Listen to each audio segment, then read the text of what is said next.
Neat ಎಕ್ಸಾಮ್ಗೆ ಸಂಬಂಧಪಟ್ಟಂಥ important news ಇದು. ಬಗೆದಷ್ಟು ಬಯಲಾಗ್ತಾ ಇದೆ ನೀಟ್ನ ಅಕ್ರಮ ಜಾಲ. ಒಂದು ಕಳಂಕಿತ ಕಂಪನಿ, ಒಂದು ಬ್ಲ್ಯಾಕ್ ಲಿಸ್ಟ್ಗೆ ಹಾಕಿರ್ತಾರಲ್ಲ ಕಂಪನಿ, ಆ ಕಂಪನಿಗೇ ಈ ನೀಟ್ ಎಕ್ಸಾಮ್ನ ಗುತ್ತಿಗೆ ಕೊಟ್ಟಿರೋದು ಬಿ ಜೆ ಪಿ ಸರ್ಕಾರ. ಈ ಹಗರಣದಲ್ಲಿ ಭಾಗಿಯಾಗಿದ್ದಂಥ ಕಂಪನಿಗೇ ಹಲವು ಗುತ್ತಿಗೆ ಕೊಟ್ಟಿರ್ತಕ್ಕಂಥ ವಿಚಾರ ಆಚೆ ಬಂದಿದೆ. ದಿ ವೈರ್ ತನ್ನ ತನಿಖಾ ವರದಿಯಲ್ಲಿ ಎಳೆಯಾಗಿ ಬಿಚ್ಚಿಟ್ಟಿದೆ. ಇದನ್ನು ಬ್ಲ್ಯಾಕ್ ಲಿಸ್ಟ್ಗೆ, ಬ್ಲ್ಯಾಕ್ ಪಟ್ಟಿಗೆ ಸೇರಿಸಿದ್ರೂ ಕೂಡ ಗುಜರಾತ್ ಮೂಲದ ಕಂಪನಿಗೇ ಮತ್ತೆ ಇಲ್ಲಿ ಗುತ್ತಿಗೆಯನ್ನು ಕೊಡಲಾಗಿದೆ. ಎಡುಟೆಸ್ಟ್ ಸೊಲ್ಯೂಷನ್ಸ್ ಪ್ರೈವೇಟ್ ಲಿಮಿಟೆಡ್ ಅಂತ ಈ ಒಂದು ಸಂಸ್ಥೆ ಹೇಳ್ಕೊಳ್ತಾರೆ. ನಾವು ಏನು ಕೋಟ್ಯಾಂತರ ಎಕ್ಸಾಮ್ ಮಾಡಿಬಿಟ್ಟಿದ್ದೀವಿ ಅಂತ ಹೇಳ್ಕೊಳ್ತಾರೆ. ತುಂಬ ದೊಡ್ಡ ವರದಿ ಇದು. ನಿಮಗೆ ಇಲ್ಲಿ ಬರ್ತಾ ಇದೆಯಲ್ಲ, ಈ ಸ್ಕ್ರೀನ್ ಮೇಲೆ ಕಾಣಿಸ್ತಾ ಇದೆಯಲ್ಲ, ಇದು ಅದರಲ್ಲಿ ಕೆಲವು ಅಂಶಗಳಲ್ಲಿ ಇಟ್ಕೊಂಡು ನಾವು ಹೇಳ್ತಾ ಇದ್ದೀವಿ. ಇದನ್ನು ಎಕ್ಸ್ಪ್ಲೈನ್ ಮಾಡಬೇಕು ಅಂದರೆ ನಮಗೇನಿಲ್ಲ ಅಂದರೂ 3 ಗಂಟೆ 4 ಗಂಟೆ ಟೈಮ್ ಬೇಕಿದು. ಒಂದು ಕಳಂಕಿತ ಕಂಪ್ನಿ, ಅದನ್ನು ನಾವು ಶಾರ್ಟಾಗಿ ಹೇಳ್ತಾ ಇದ್ದೀವಿ.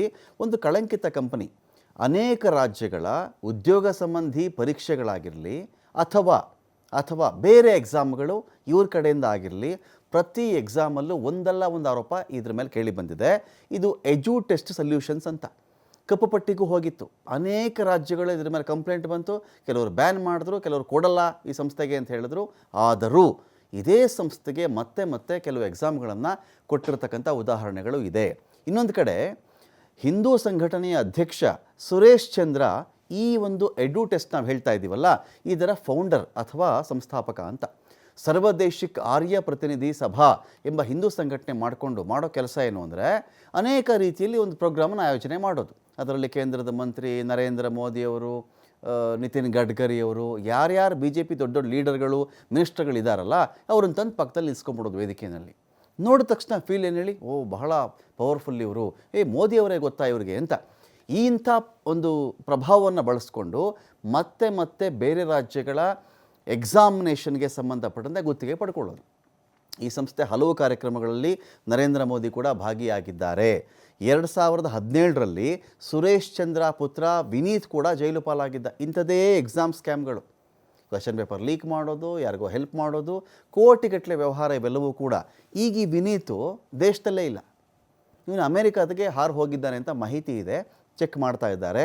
ಬಿಹಾರದಲ್ಲಿ ನೇಮಕಾತಿ ಅಕ್ರಮ ಪ್ರಕರಣವೊಂದಕ್ಕೆ ಸಂಬಂಧಪಟ್ಟಂತೆ ಕೂಡ ಜೈಲು ಸೇರಿಕೊಂಡಿದ್ದ ಇವನು. ಇಷ್ಟೆಲ್ಲ ಆಯ್ತಲ್ಲಪ್ಪ, ಇವರು ಅನೇಕ ರಾಜ್ಯಗಳು ಬ್ಯಾನ್ ಮಾಡ್ತಾ ಇವೆ ಅಂತ ಗೊತ್ತಿದ್ದರೂ ಕೂಡ ಕೇಂದ್ರ ಸರ್ಕಾರ ಇದೇ ಸಂಸ್ಥೆಗೆ ಬೇರೆ ಎಕ್ಸಾಮನ್ನು ನೀಟ್ ಮಾಡಿ ಅಂತ ಗುತ್ತಿಗೆ ಕೊಟ್ಟಿದ್ಯಾಕೆ? ಏನಿದೆ ಇದರ ಒಳಗಿನ ಮರ್ಮ? ಕಳೆದ ಲಾಸ್ಟ್ ವೀಕ್ ಅಷ್ಟೇ ಉತ್ತರ ಪ್ರದೇಶ ಸರ್ಕಾರ ಈ ಒಂದು ಸಂಸ್ಥೆಯನ್ನು ಬ್ಲ್ಯಾಕ್ ಲಿಸ್ಟ್ಗೆ ಸೇರಿಸಿದೆ. ಕಾನ್ಸ್ಟೇಬಲ್ ನೇಮಕಾತಿ ಪ್ರಶ್ನೆ ಪತ್ರಿಕೆ ಕೂಡ ಅದು ಕೂಡ ಸೋರಿಕೆ ಆಯಿತು. ಕಂಪನಿಯನ್ನು ಕಪ್ಪು ಪಟ್ಟಿಗೆ ಯು ಪಿ ಸರ್ಕಾರ ಸೇರಿಸಿದೆ, ಉತ್ತರ ಪ್ರದೇಶದ ಸರ್ಕಾರ. ಇಷ್ಟಾಗಿಯೂ ಕೂಡ ಅನೇಕ ಪ್ರಕರಣಗಳಲ್ಲಿ ಇವ್ರ ಹೆಸರು ಕೇಳಿ ಬಂದಿದೆ. ದೊಡ್ಡ ಮಟ್ಟದಲ್ಲಿ ಸರ್ಕಾರನೋ ಈ ಪಕ್ಷಗಳ ನಾಯಕರೋ ಶಾಮೀಲಾಗಿದ್ರಾ ಗೊತ್ತಿಲ್ಲ, ಚೆಕ್ ಮಾಡಬೇಕಾಗತ್ತೆ. ಇದನ್ನು ನೋಡಿ, ಇಂಥದ್ರ ಬಗ್ಗೆ ಸದನದಲ್ಲಿ ಯಾರಾದರೂ ಮಾತನಾಡಲಿಕ್ಕೆ ಇದ್ದರೆ ಮೈಕ್ ಆಫ್ ಮಾಡಿಬಿಡೋದಂತೆ. ಈಗ ಇದೊಂದು ಹೊಸದಂದರೆ ಒಂದು 3-4 ವರ್ಷಗಳಿಂದ ಇದೆ. ಮೈಕ್ ಆಫ್ ಮಾಡಿಬಿಡೋದು. ಎಲ್ಲಿ ಅವ್ರು ಹೇಳಿಬಿಡ್ತಾರೋ, ಸುದ್ದಿಯಲ್ಲಿ ಆಚೆ ಬಂದುಬಿಡುತ್ತೋ, ನಮ್ಮ ಬಂಡವಾಳ ಇಲ್ಲಿ ಬಯಲಾಗ್ಬಿಡುತ್ತೋ ಅಂಥೇಳಿ ಮೈಕ್ ಆಫ್ ಮಾಡಿಸ್ತಿರ್ತಕ್ಕಂಥ ಘಟನೆ ಕೂಡ ನಡೀತಾ ಇದೆ.